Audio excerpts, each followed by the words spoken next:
School শেষে shooting করি, শিক্ষা হয় না নষ্ট। রাত জাগিয়া গল্প লিখি, করি অনেক কষ্ট। কাকার সাথে তাল মিলিয়া কাটছি লোকের দৃষ্টি।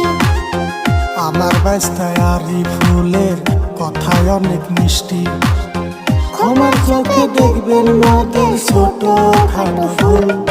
আমি জিমেলের রাশিদুল, আমি খাতি যাই আরিফুল। আমি জিমেলের রাশিদুল।